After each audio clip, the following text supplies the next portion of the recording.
Hello everyone students, मैंने आपको इससे फर्स्ट वाले लेक्चर में control chart for fraction defective P chart समझाया था। इस लेक्चर में हम control chart for number of डिफेक्टिव्स D chart पढ़ेंगे। देखो, जो हमारा पी चार्ट है और जो हमारा डी चार्ट है, डी चार्ट को आप एनपी चार्ट भी बोल सकते हो। ठीक है, यहाँ पर मेंशन नहीं है, पर आप लोग मेंशन कर लेना कि डी चार्ट को हम क्या बोल सकते हैं, एनपी चार्ट भी बोल सकते हैं। ठीक है, तो जो हमारा डी चार्ट और पी चार्ट है, जो मैंने आपको इससे पहले वाले लेक्चर में समझाया था, ये ऑलमोस्ट हमारे सेम होते हैं। इनमें ज़्यादा डिफरेंसेस नहीं होते हैं, बस एक बहुत माइनर सा डिफरेंस हमारे डी चार्ट में।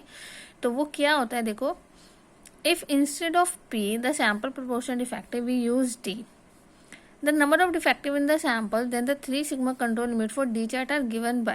देखो, इसमें वो बोल रहे हैं कि P की जगह अगर मैं यहाँ पर प्रोपोर्शन डिफेक्टिव को D से डिनोट करती हूँ, then the number of defective in the sample, जो सैम्पल्स में हमारे नंबर ऑफ डिफेक्टिव्स होंगे, ठीक है, वो हमने यहाँ पर फिर 3 sigma control limit for D chart से लेकर चलने हैं। तो तब हमारे पास यहाँ पर फॉर्मूला क्या हो जाएगा, estimate of d plus minus thrice of standard error for d which is equals to np plus minus thrice np into 1 minus p का अंडर रूट। ये टर्म्स हमने वही कंसिडर की हैं जो हमने पी चार्ट में ऑलरेडी ली थी।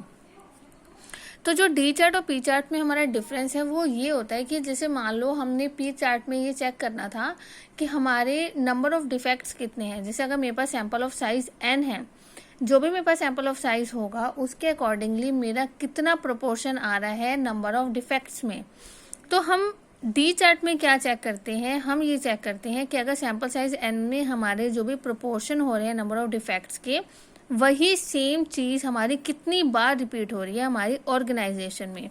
जैसे मान लो अगर मैं किसी इंडस्ट्री में कोई भी एक प्रोडक्ट बना रही हूँ, ठीक है, वन टाइम मैंने चेक किया, मैंने 1000 प्रोडक्ट बनाए, 1000 में से 20 मेरे डिफेक्ट निकल गए। ठीक है, यही सेम चीज़ मेरी ऑर्गेनाइजेशन में कितनी बार रिपीट हो रही है कि अगर मैं दोबारा 1000 बना रही हूँ, फिर दोबारा मेरे 20 डिफेक्ट आ रहे हैं, फिर दोबारा 1000 बना रही हूँ, फिर दोबारा मेरे 20 आ रहे हैं। तो हमारे पास जो एक माइनर सा डिफरेंस है पी चार्ट और डी चार्ट में, बस इतना है कि हम सैंपल साइज के अकॉर्डिंग अपना प्रोपोर्शन चेक करते हैं नंबर ऑफ डिफेक्ट, वो हमारा पी चार्ट होता है। और डी चार्ट में हम ये चेक करते हैं कि वही सेम चीज़ हमारे कितनी बार रिपीट की जा रही है, वो हम डी चार्ट में करते हैं। इसमें जो हमारे केस नंबर 1 है वही होगा जैसे हम स्टैंडर्ड स्पेसिफाइड, अगर मुझे स्टैंडर्ड स्पेसिफाइड है तब हम कौन सा फॉर्मूला लेकर चलेंगे, और अगर स्टैंडर्ड हमारे स्पेसिफाइड नहीं है तब हम क्या लेकर चलेंगे। अगर स्टैंडर्ड हमारे स्पेसिफाइड है तो मान लीजिए हमारे पास पी की वैल्यू पी डैश गिवन है, ठीक है, तो मैं पी के प्लेस पर क्या वैल्यू लेकर चलूंगी, पी डैश लेकर चलूंगी। तो मेरा upper control limit for D chart का फॉर्मूला क्या हो जाएगा, NP dash plus thrice of NP dash 1 minus P dash का under root. Same for the lower control limit for D chart, यहाँ पे बस आपका क्या हो जाएगा, नेगेटिव।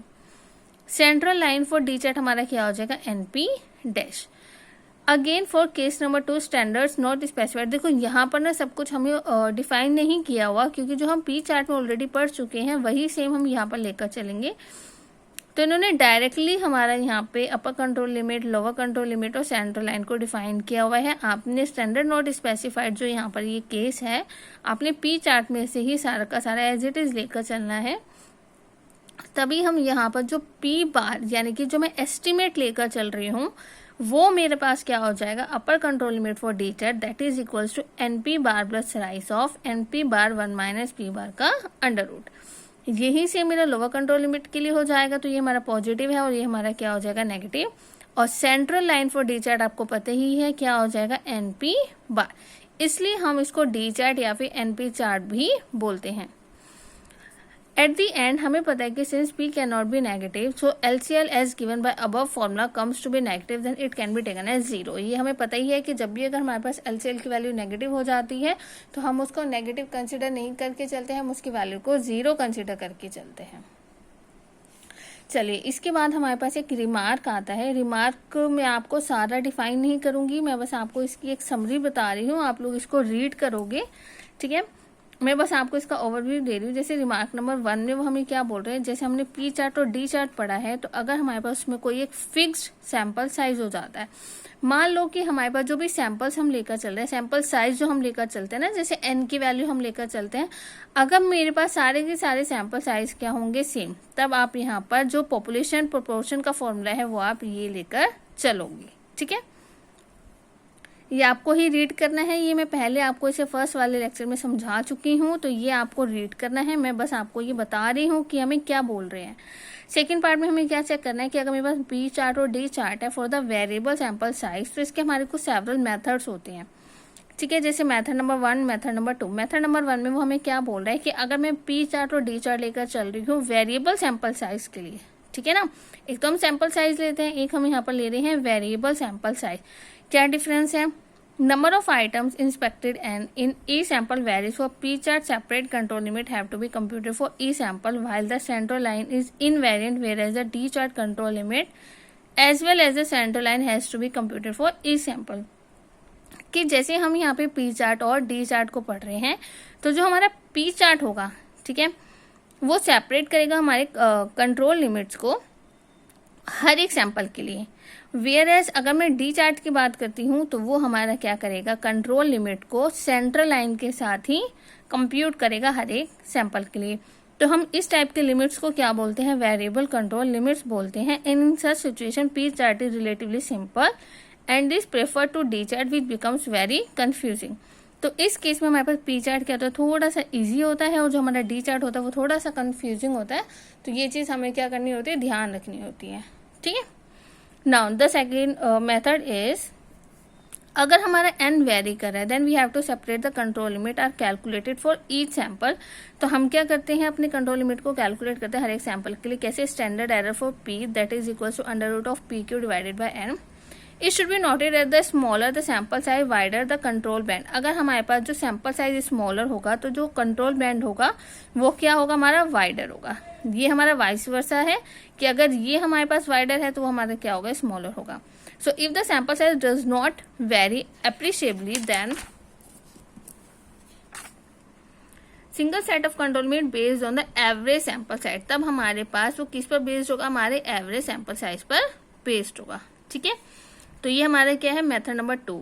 इसके बाद से ऑल्टरनेटिवली आपने खुद पढ़ना है। इसमें सिर्फ उन्होंने हमें ये बताया है कि अगर सैंपल साइज लार्ज होगा तो हमारे पास जो अदर चीज है वो हमारी सैंपल साइज स्मॉल में हो जाएगी। ठीक है, तो हम उसको क्या बोलते हैं, इनर बैंड बोलते हैं और आउटर बैंड बोलते हैं। अगर लार्जेस्ट है सैंपल साइज तो वो हमें स्मॉलेस्ट कंट्रोल बैंड देगा, तो that is your inner band. और अगर हमारे पास सैंपल साइज क्या होगा, स्मॉलेस्ट होगा, तो उसका जो बैंड होगा वो हमारा क्या होगा, लार्जेस्ट कंट्रोल होगा, तो उसको हम क्या बोलते हैं, आउटर बैंड।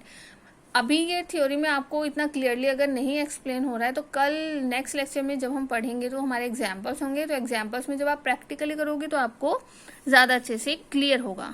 ठीक है, now the method number 3 is, method number 3 में आपको बस इतना ध्यान रखना है कि अगर मैं अपना प्रोसीजर ले रही हूँ टू स्टैंडर्डाइज अ वेरिएट, ठीक है, मान लो कि मैं ना ही यहाँ पर अपनी वैल्यूज लेकर चलना चाहती हूँ, मैं अपनी p वैल्यू नहीं लेकर चलना चाहती हूँ, तो उसके अलावा हमें जो भी वैल्यूज गिवन होंगी अलग अलग जिनका मीनिंग होगा, उनको लेकर हम अपनी वैल्यूज को फाइंड आउट कर सकते हैं। ठीक है, और उस मेथड को हम बोलते हैं स्टेबलाइज पी चार्ट और द डी चार्ट। मोस्टली इसकी जो वैल्यूज होती है वो हमारी क्या आती है, कांस्टेंट आती हैं। जैसे अपर control limit 3, central line 0 and lower control limit हमारी क्या होगी, -3।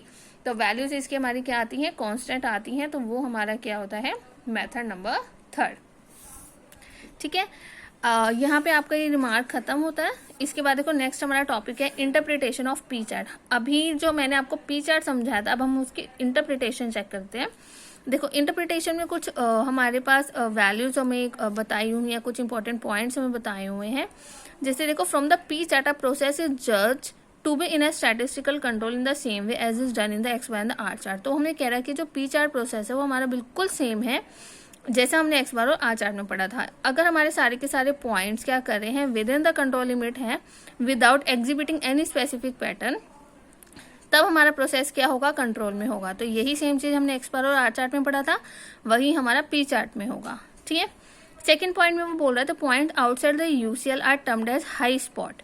अगर यूसीएल के बाहर हमारे पॉइंट जाते हैं तब आप उसको क्या बोलोगे, हाई स्पॉट बोलोगे.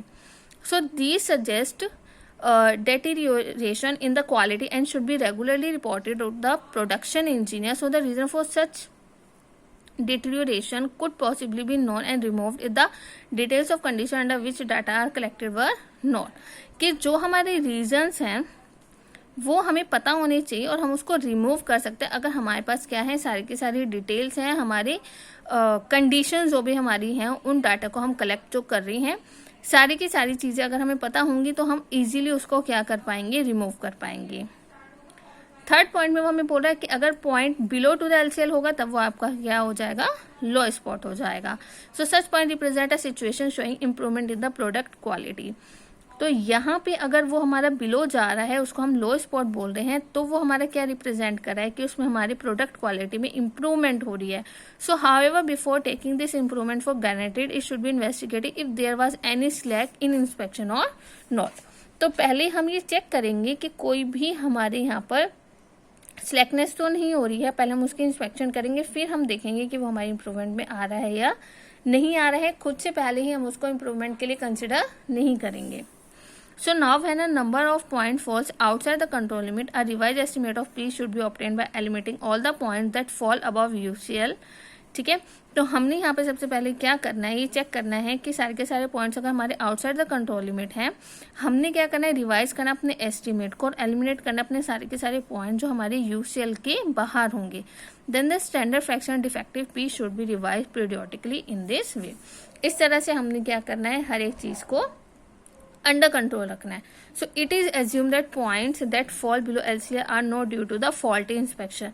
तो हम यहाँ पी चार्ट में क्या पढ़ रहे हैं कि अगर यूसीएल के अबव हमारे पास कोई पॉइंट जा रहा है तो इसका मतलब उसमें डिफेक्ट है, लेकिन अगर एलसीएल के बिलो जा रहा है तो वो हमारा फॉल्टी इंस्पेक्शन नहीं है. तो ये हमारी क्या है, पी चार्ट की इंटरप्रिटेशन है. ये आपके 4 पॉइंट्स हैं, ये 4 पॉइंट्स आज आपको रीड करने हैं. किसी में भी कोई डाउट होगा आपने मुझसे पूछना है.